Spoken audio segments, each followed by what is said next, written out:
Hi, Dean. Hi, How's how it are going? you? I'm good. How are you? It's good to see you. I'm always happy to see you. Hmm. Where in the world are you calling from? I'm in Marseille.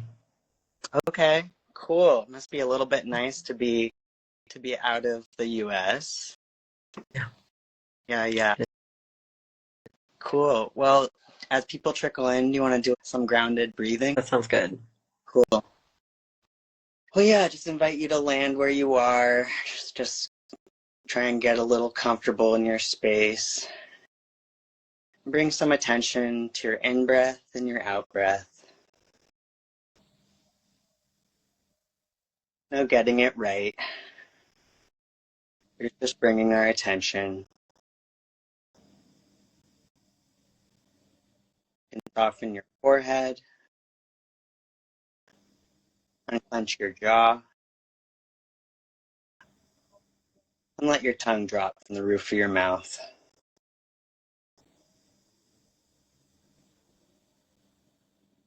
See if your breath can help you get just 2% more grounded or present where you are.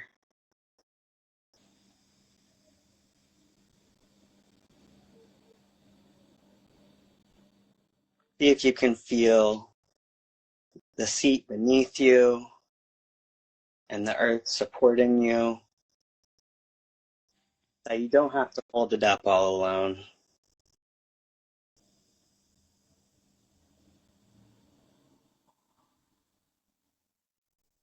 And as we transition out of this little grounding meditation, when you open your eyes, just take in the space around you. Maybe you can notice some light, shadows. Yeah, anything that your body needs to land, whether that's a little bit of movement or a drink of water, and return. Cool. Well, thanks again for being here, Dean. Yeah, we're here today to kind of talk about how we sustain ourselves.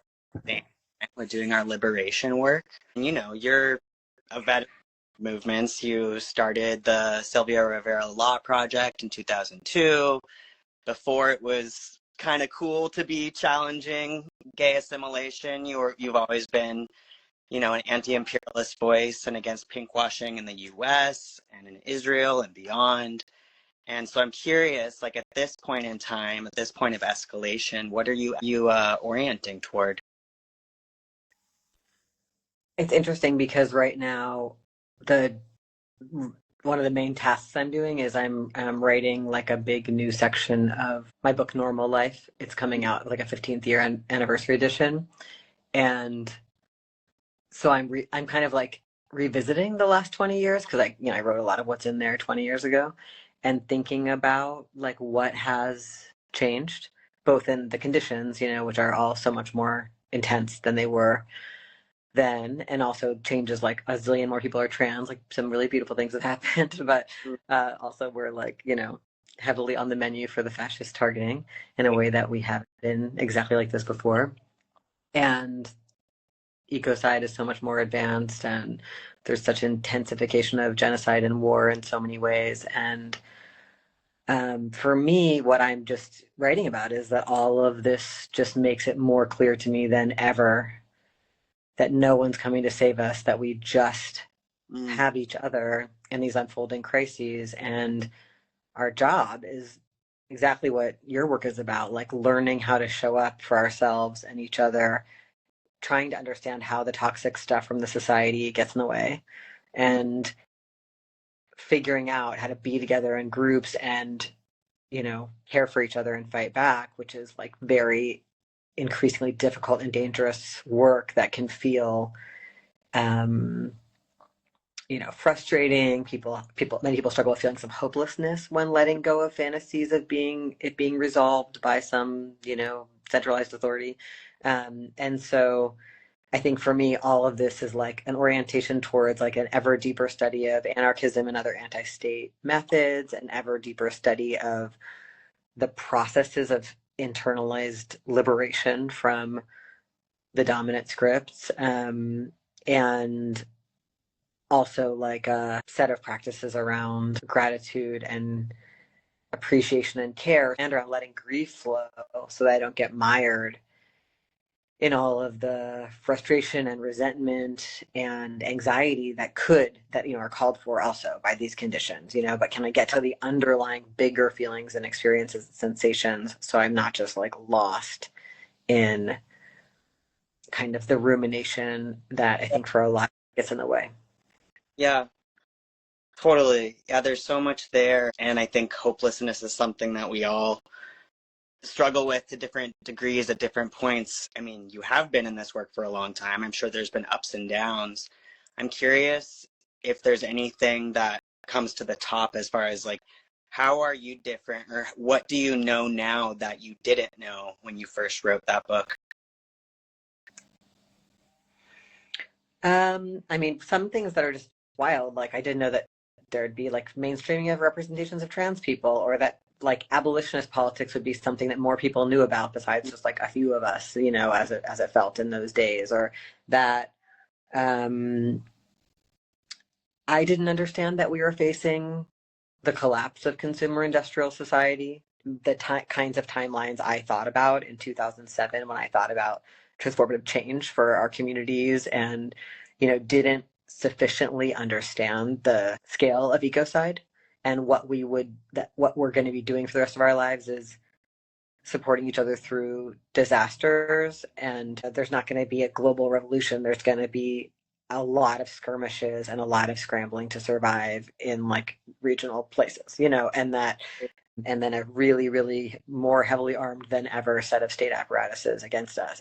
I think for some people, facing all of that leads to fear and hopelessness. But for me, facing it is sobering. I'm like, this clarifies exactly what we need to do. This makes it, this clears away a lot of nonsense, things that are not important that I don't need to worry about, that society has told me to worry about, Mm, as markers of my own status or well-being or whatever. Like it is what to spend this life doing, this life that is so likely to be shortened. And mm, it also clarifies to stop messing with trying to convince elites to mm, realize that ecocide kills life and genocide kills babies, and to instead be like, how do we learn how to stop them and care for us? And that's just a very different orientation towards direct action and mutual aid, and away from like liberalism. And that is really deep. Like I mean, I knew something about that when I wrote Normal Life. The whole thing is a critique of the idea of like getting trans people free by passing laws, but I know it in a different way now that's more urgent and more developed by the conditions we've lived through and by the experiments that mm, we've done in years. Like I spent a decade doing site fights trying to stop different jails and prisons from being built in different places, and seeing, there's just like, we did the whole defund moment. Like there's so many different experiments that have shown us ever more clearly what these governments from the municipal and county level all the way up are, and how they will be mobilized against our people, and what it takes to be with each other in ways that are more effective. So I feel like it's hard, this writing job. I'm trying to reflect that and make a kind of strong claim about why autonomy and care for one another, and sorting out how to be together in groups and get shit done together is the only thing. yeah, yeah. I mean, everything you just said, but appreciate the piece how, like, yeah, you can understand how people get hopeless with this stuff, but there also is this, what I would say is like a validating piece of like, yes, I knew things were falling apart. And like, Adrienne Murray Brown wrote some years ago now of like, things are not getting worse, they're getting uncovered. Although now she's like, yeah, no, they're getting worse. But it's like they're getting uncovered, we're pulling back the veil. And yeah, there's a little bit, okay, we can stop. Yesterday was Trans Day of Visibility. I feel like sometimes just like crazy from being like, am I nuts here? There's so many signs that we're under attack, and like that's, you can't really deny that anymore unless you're willful about it. But there's also, I'm imagining this difference between like, you could intellectually anticipate some collapse, all these attacks, and it's also different to be in it, experiencing it in our body. And you and I know each other from spiritual meditation healing spaces, so I'm curious to hear what that integration is like with, how are you bringing in spiritual grounding and healing as you are just continuing to take on this really important and intense liberation work? I mean, I feel like what I need more access to always is grief. And I'm not going to say that I'm like successful at that. You know what I mean? Like the intensity of what's been lost and being lost is so extreme. But my diagnosis of myself and also of the people I'm around is that the unprocessed grief or the unfaced grief or the kind of avoiding grief leads to these other distresses that are like resentment in the work, like you didn't do enough and I did too much, or these people still haven't figured out their solidarity with me and I'm so frustrated and resentful, instead of like the grief of like, oh, wow, it really hurts that people continually don't show solidarity in this way that I wish they would, or don't know this thing I wish they would, or don't treat me in these ways that I wish they would, or that our group struggles with these common dynamics that are from living in racial capitalism. Like the grief piece, I feel, and I also think that thing, that it's really hard to feel gratitude and joy when grief is being suppressed. Like they really go together, and so I think that is a lot of my desire. And like we met in the context of a meditation retreat, and for me silent retreats and silent meditation in general is kind of like trying to open up enough space to see what's going by and to watch my process and have enough awareness of it, that it's not just routine and rote and habit taking hold of everything, but instead there might be space. And then some of the stuff we do at the retreats is like specifically trying to cultivate space for particular sensations, like trying to cultivate loving kindness or trying to cultivate gentleness, or trying to meet a really hard feeling that's coming up in a way that has some acceptance around it. Those moves, I think, have helped me feel more choiceful when I have to do a bunch of stuff that's really hard and scary. Like so much of my organizing work over the course of my life is like, yeah, like saying a bunch of unpopular shit, being targeted by right wingers, like having negative consequences from taking certain stands, or just having like loss of, having like relational painful moments because of differences, losing people because I'm trans, whatever. Mm-hmm. And just being like, how do I have the capacity to like still choose it and to know I'm choosing it, that no one's making me do this, that this is how I want to live. You know what I mean? Like how to feel centered in purpose, even when the conditions suck, and they're going to suck, and we're going to keep losing people and keep having fights with each other. Like this is just how it goes. And the times we're living in, people are really, really strapped emotionally and cognitively. And so there's a lot of disappointments and blow ups and ghosting. And so like, how do we just both continue to ask for what we need and show up in those ways, but also like be like, yeah, this is how it is now. That's like classic equanimity phrase in Buddhism. This is how it is now. I use that one a lot. This is how it is now. Wow. Ouch. And just, I think because our society tells us to minimize each other's pain and our own. So some level of being like, oh, this is hard. This is tricky. This is difficult.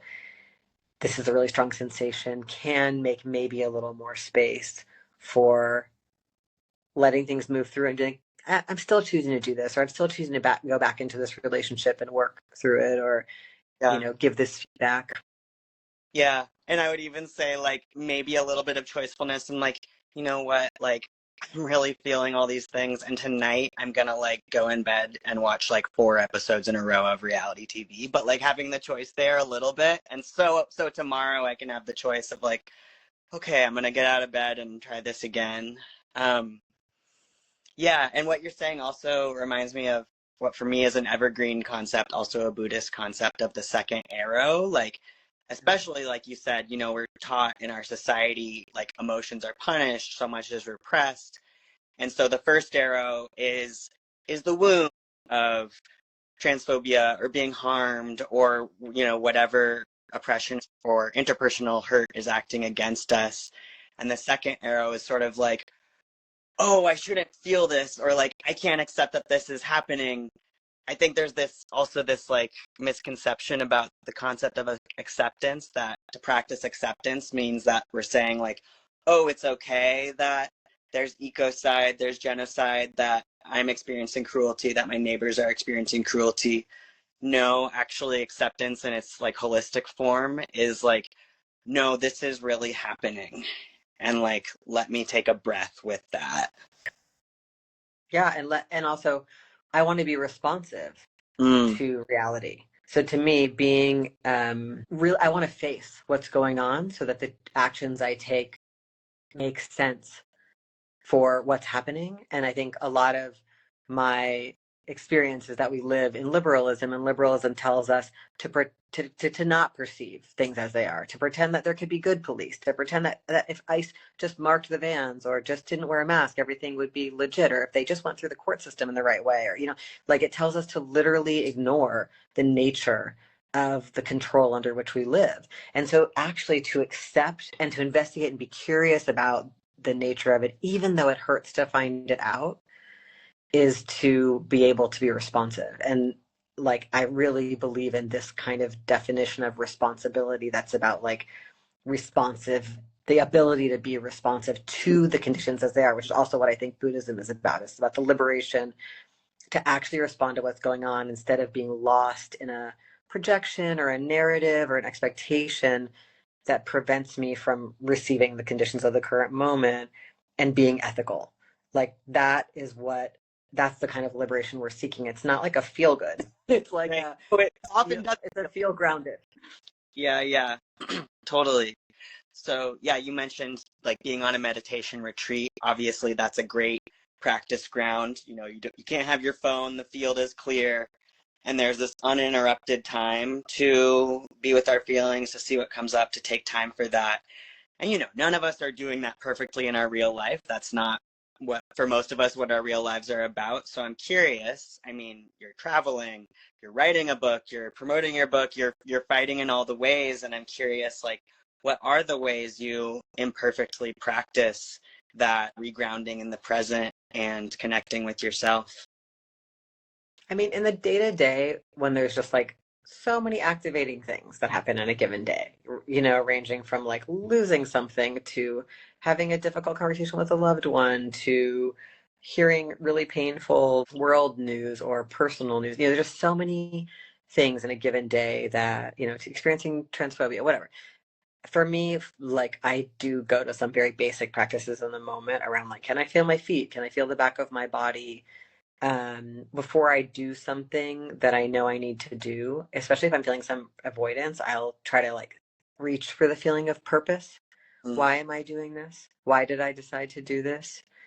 That's really those little in the moment things. I often use kind of now habitually the exercise I put in my book, What Else is True? Like just that question, mm, like when I'm like lost in some spiral about something and thinking a lot about it in a way where I can tell I'm emotionally activated. It's just like, can I get a little bit, can open aperture a little bit and mm. just see a couple more things about Freddie or about the thing I'm scared of or the event or the person or the conflict? Like that is helpful. Those are like my probably my most common in the moment practices. And then I think, like meditation practice. And actually for a couple of years I've been doing neurofeedback at Mm. home.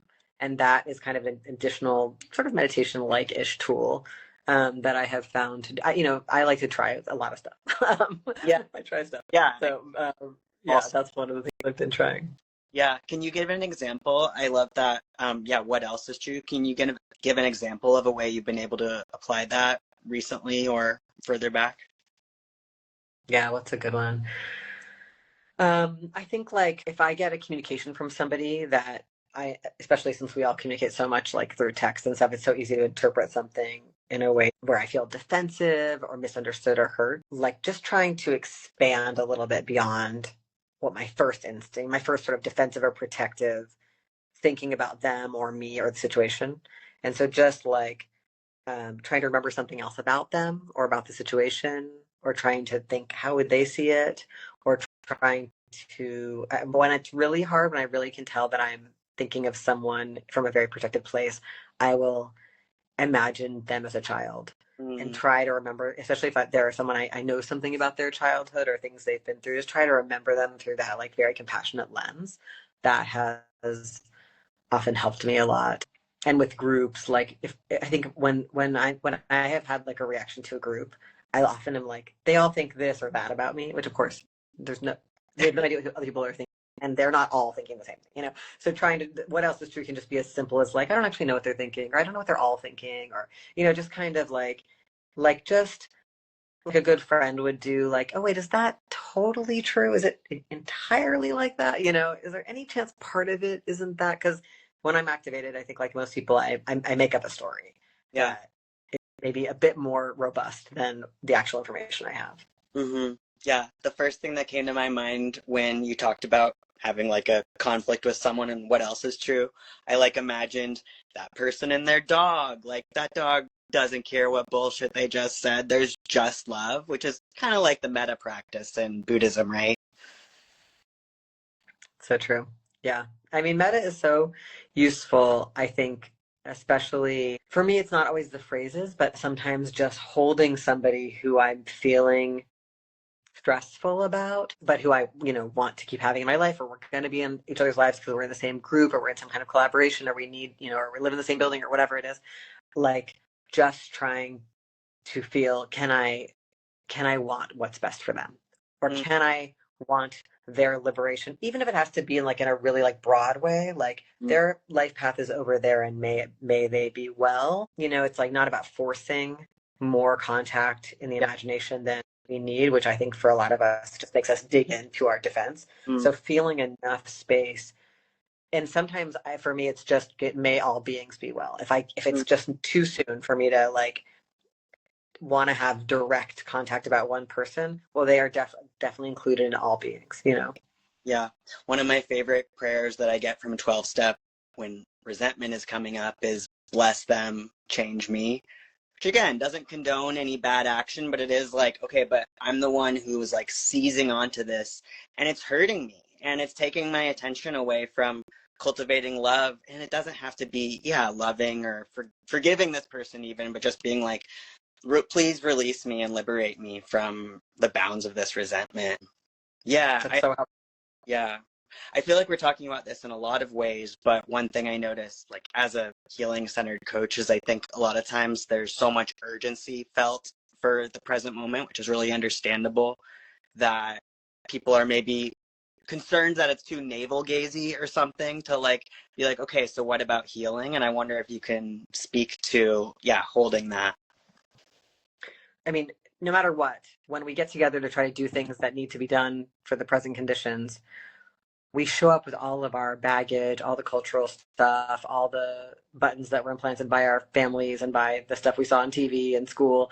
And so if we don't have curiosity about transforming that, and if we're not open to finding out from each other that like we're doing things that are like hurting each other, then our groups and our efforts just fall apart. So there isn't an option of doing politics where we don't work on our personal liberation.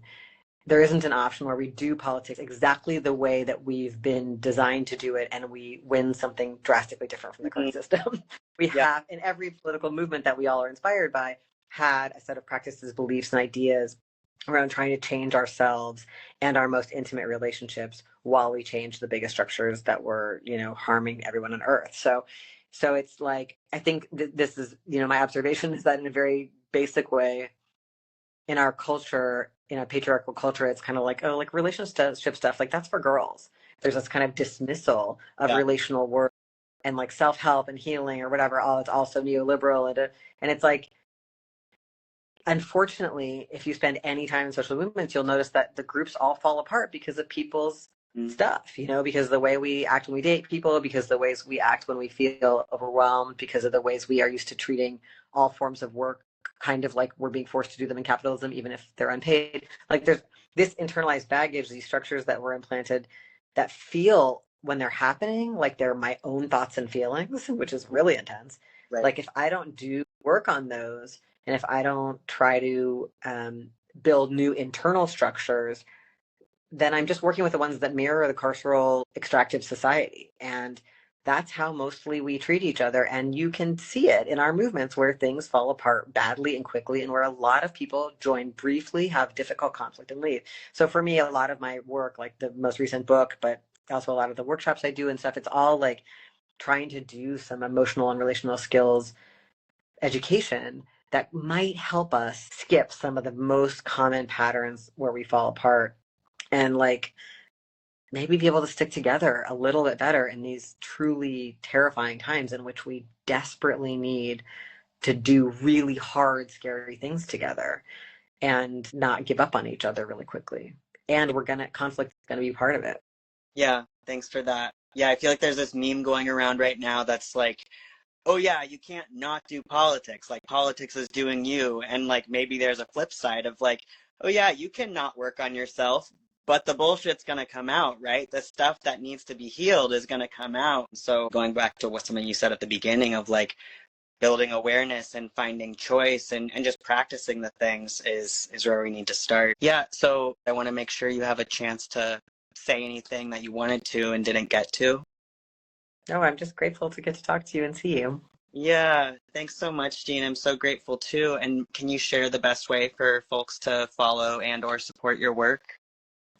Sure, yeah. I have a podcast called Love in a Fucked Up World, and we started a Patreon pretty recently for that. And there's like a whole very cute like message board conversation world happening there, and it's free. And for me, it's a place where I like post stuff that I wouldn't put on these more hostile platforms. So that's a fun place to connect if you're like really into these ideas. But we have the podcast on all the usual podcast platforms, and the books are in the usual places. I hope people will never buy them from Amazon or Audible.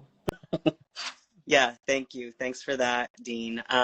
Appreciate you so much. Wishing you safe travels and sending lots of love. Thank you. All right, take care. Bye.